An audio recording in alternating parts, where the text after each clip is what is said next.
नकाशावर पाहिलं तर श्रावण तळीवाडे हे नाव इतर गावांसारखंच दिसेल, पण या गावाची एक अशी वेळ आहे जी कोणत्याही सॅटेलाइटला किंवा कॅमेऱ्याला आजपर्यंत टिपता आलेली नाही.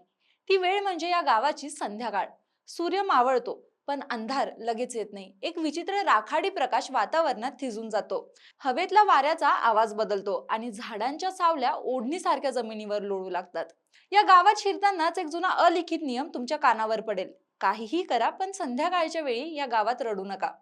हा नियम काय आहे आणि जर कोणी रडलंच तर या गावात नक्की काय घडतं? आज आपण श्रावण तळीवाडे या गावाचं ते भयानक गुपित उलगडणार आहोत. नमस्कार, मी श्रद्धा आणि तुम्ही पाहताय व्हायरल चर्चा. श्रावण तळीवाडेमध्ये संध्याकाळ झाली की सगळं जग जणू एका जागी थांबतं. दिवसभर खेळणारी मुलं अचानक गप्प होतात. अंगणातल्या झाडांच्या सावल्या इतक्या लांब होतात की जणू त्या कोणाला तरी शोधत आहेत. घरातील दिवे लावले जातात पण त्या प्रकाशात शांतता नसते तर काहीतरी हालचाल जाणवते. घरातील म्हातारी माणसं शून्यात नजर लावून बसलेली असतात. त्यांना काहीतरी दिसत असतं पण ते बोलणार नाहीत. आणि चुकून जरी एखाद्या घरातून रडण्याचा आवाज आला तर घराचे दरवाजे घट्ट लावले जातात. गप्प बस, शांत हो, संध्याकाळ झालीये. हे वाक्य तिथे भीतीने नाही तर एका अनामिक घाईने म्हटलं जातं. जणू काहीतरी बाहेर वाट पाहतंय आणि तुमचा आवाज त्याला रस्ता दाखवू शकतो. असं म्हणतात की अनेक वर्षांपूर्वी एका लहान मुलाचा रडण्याचा आवाज एका घरातून बाहेर पडला. तो आवाज हवेत विरला नाही तर तो हवेत मिसळून गेला.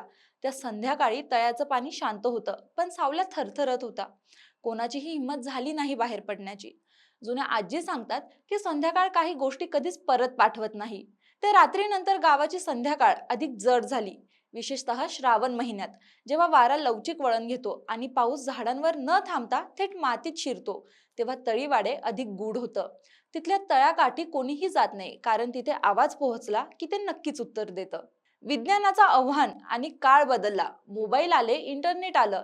नव्या पिढीच्या एका तरुणाने एकदा हा प्रश्न विचारलाच की असं का, रडण्यावरती बंदी का? तेव्हा गावातील आजोबांनी हसून उत्तर दिलं नाही, फक्त खिडकी बाहेरच्या गडद होणाऱ्या झाडांकडे पाहिलं. ते म्हणाले, काही गोष्टी आपण फक्त पाळतो कारण त्या पाळल्या म्हणूनच आपण अजून इथे जिवंत आहोत. त्या मुलाने नियम मोडायचं ठरवलं. त्याने एका संध्याकाळी एका लहान मुलाला रडू दिलं. आवाज दाबायचा प्रयत्न केला नाही. गावात काही मोठा भूकंप झाला नाही पण त्या तरुणाला जाणवलं की हवेतला जडपणा अचानक हलका झाला. जणू ती संध्याकाळ त्याचा आवाज पिऊन घेत होती. त्याला समजलं, हा नियम घाबरवण्यासाठी नाही तर या गूढ संध्याकाळशी शांततेचा करार करण्यासाठी आहे. आजही श्रावण तळीवाडीमध्ये संध्याकाळ झाली की गाव थांबतं. आजही तिथले लोक हळू आवाजात बोलतात.